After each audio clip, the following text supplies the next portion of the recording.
morning, everybody. This is Justin again with Coast Morning Report, and I am here today with Drew Ross, Program Director for The Rock, local radio station. Drew, can you tell us a little bit about The Rock? Welcome. Well, thank you, Justin. Good morning. The Rock is a all-volunteer-run community radio station in Morro Bay. And so if you're in the Morro Bay area, it's at 97.3. And we also have a frequency in Paso Robles, which is 107.9. But we also stream everywhere at centralcoastradio.org. So we're a community-based nonprofit radio station. We were founded by Hal Abrams, who has a lot of radio experience. And he was just looking for people to be part of this great experiment. And it's been going for about 8 years now. And what drew you into it? What interests you in radio? Do you have background there? I've always loved music. I grew up in Southern California and listened to FM radio when it was kind of a artistic, the anti-AM. It wasn't the top 40, but it was DJs putting together really creative music. You hear deep tracks from like Pink Floyd and Led Zeppelin and, going back to the Beatles. So it was just kind of a thing that happened in the late 60s into the 70s. And I grew up with that. And I lived in Cambria when I was in my early 20s, and this radio station just got started by this individual, Wally Wallenbach, I think was his name. Yeah. And it was really loose. Mm-hmm. And people were just coming on and playing their vinyl records. This is pre-CD, back in like mid-'80s. So I put on that into my collection. I got a show and just played what I loved, like the old style FM radio, freeform. And this is the time of MTV when things were very visual and processed, and it was a totally different vibe on the radio. And in the 80s was a unique decade. So being able to do that was just kind of a dream come true. It was a volunteer station and became really popular. It was a commercial station. And Bruce Howard, who's a local Cambria resident who has Otter Productions, he promotes a lot of shows still. He bought the station, and it turned into a great success.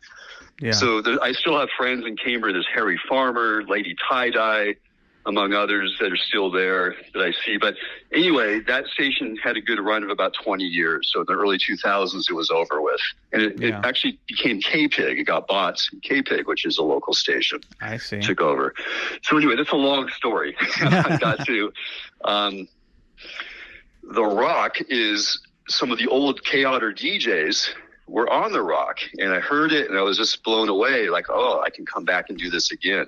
That's basically what happened. Dr. Robert, who we've had on as a guest, he's on the station still. Someone called Mr. Bill is on the station still, among others. Yeah. So it's just a really cool thing. And again, each person can come on and do what they want, but it's very community-based, very local. So we want to plug into our community, which is, with the internet, everything's changed since the 80s. There's a lot more competition, but things have gotten kind of generic and distant, and just to, be coming from, your local station to be able to turn on and hear us talk about local things and local events.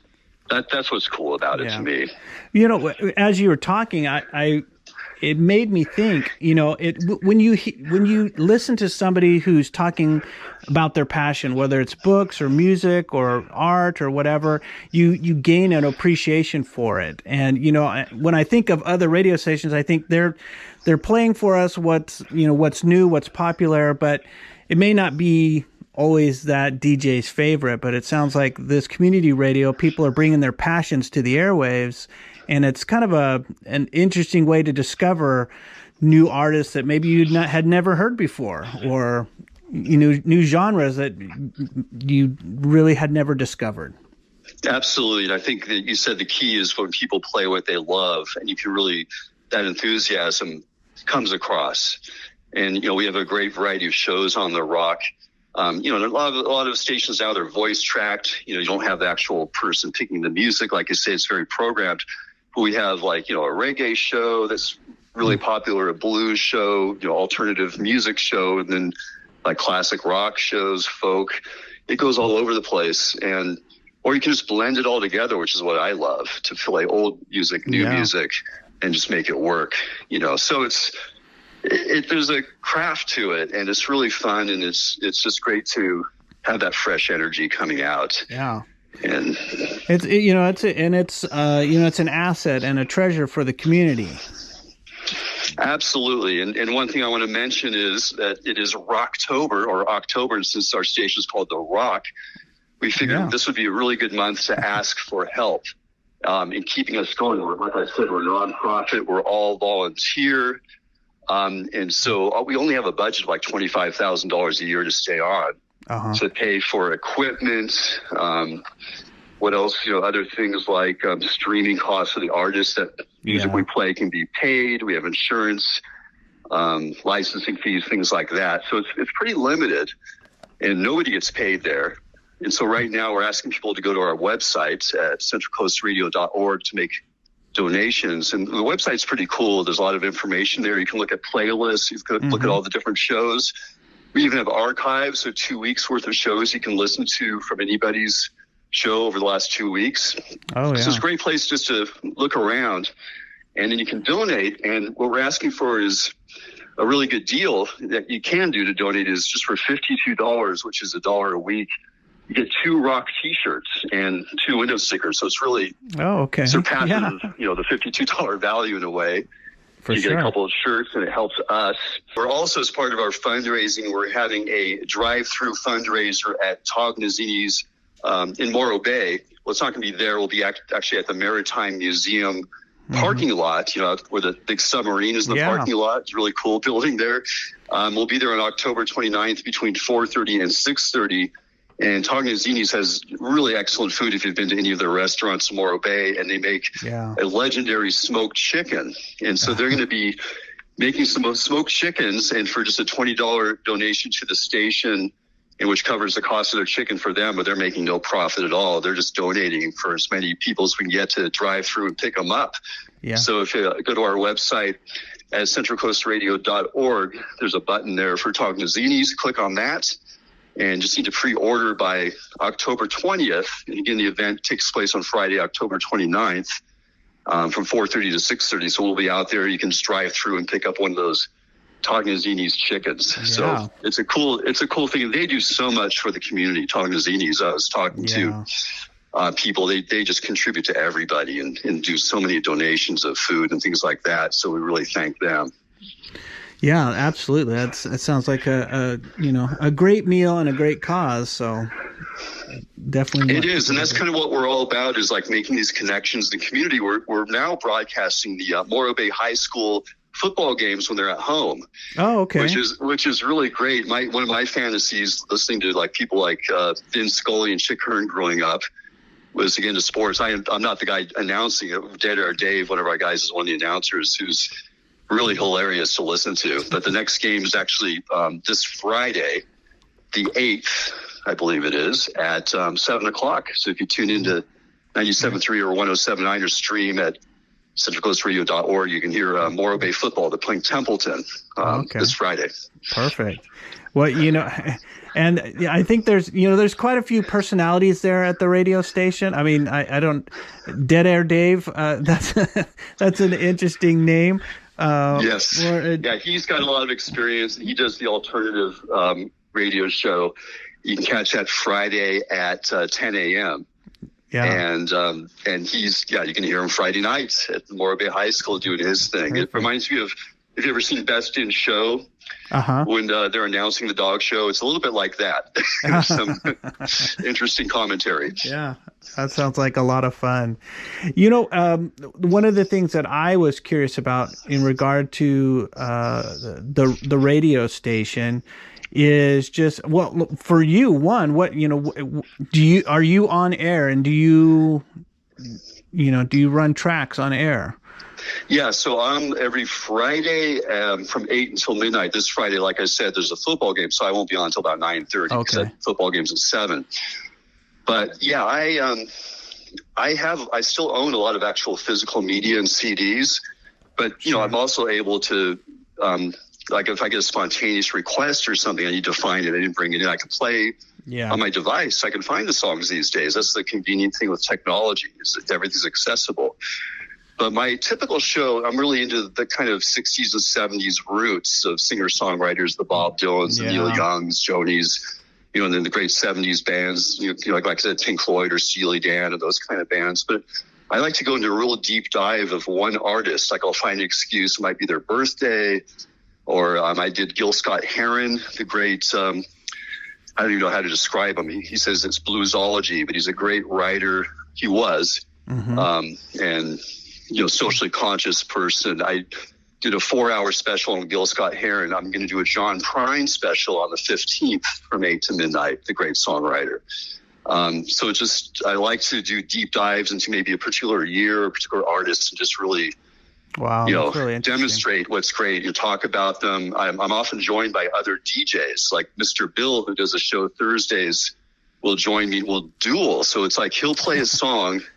It might be within that theme, and then I'll have to spontaneously think, what follows this song? So it's like a little conversation that we can have in that sense of play, that makes it really interesting. It reminds me, like growing up back in the days when people listened to albums together. I don't know if they do now with their earbuds and stuff, but you used to go in someone's basement or wherever and put the vinyl, the album on the turntable and sit there and listen together, and then maybe take turns putting on an album side. So it's kind of that same spirit of growing up and loving music and sharing it, with others. And the radio station, you've kind of embraced the present and the future by being online. What has that experience been like? Well, that's such an amazing thing because obviously we're local, yet you can listen anywhere. We have a monitor that shows a map of who's listening where in the world. Wow. So it's kind of interesting to see, somebody in Finland right now listening, or, someone in Bolivia or wherever, and they do pop up all over the place. And it's great because, obviously I can tell my family, I can tell my friends, the word can spread in this whole other medium. But I love the idea. It's local, yet it's universal. The impact can be found anywhere. So I just love that. And then again, for our fundraising efforts, for people that listen online, they're already right there on the website, and they can just click on that donate button at centralcoastradio.org and, and help us out. Any amount helps. Like I said, we have the membership for $52 with the 2 T-shirts, but, $5, $1, anything helps. And so it's nice to have access to those as listeners and people that can help keep the station alive. Yeah. Perfect. One last question for you. In your opinion, what do you think makes a good DJ? That's a really good question. When I was at the old station in Cambria, when I was the program director, I actually didn't want people that had experience previously in radio because I felt like it was so canned and people were trying to be a personality. To me, it's the passion for, if it's music, and mostly what we do is music, just having a real passion for it, being knowledgeable, obviously, but I tell people, don't anticipate what the listener wants to hear, because then you're questioning yourself. Play what's inside of you, play what you feel and what you would love to hear if you were listening. And I think that translates, because when I hear someone, I want to hear their story. I want to hear what they had to share that I might not know. But if you're like saying, well, I better play this obvious hit song instead of this other more interesting song, if you question yourself, then you've kind of lost it. And I think the other part of being a good DJ is to speak on a real personal, intimate level, not act like you're in a big auditorium speaking to a crowd, but you're speaking to one other person. Yeah. That could be anywhere. They can be in their car. They could be hiking. They could be just sitting in front of a fireplace, so just having that sense that you're talking to one person really out there, not, the sense like, hi, I'm, talking to all of you, that kind of thing. And just that sense of intimacy. And I always feel like if one person gets what I'm doing, I'm happy, that's the feeling. Yeah. Very interesting. Tell us one more time where to go to donate online. It's centralcoastradio.org. And like I said, lots of information, playlists, archives, donating. There's information for Cognizini's, a fundraiser on October 29th at 4:30 to 6:30 at the Maritime parking lot. That's there. Pre-order by October 20th to get that smoked chicken. So yeah, centralcoastradio.org. Perfect. Well, Drew, I appreciate you taking time to talk to me and give us the lowdown on the Rock and what's going on and how the community can listen in and help and really show some appreciation for this local treasure. Thank you, Justin. I really enjoyed speaking with you, and yeah, keep it up. All right. Thank you.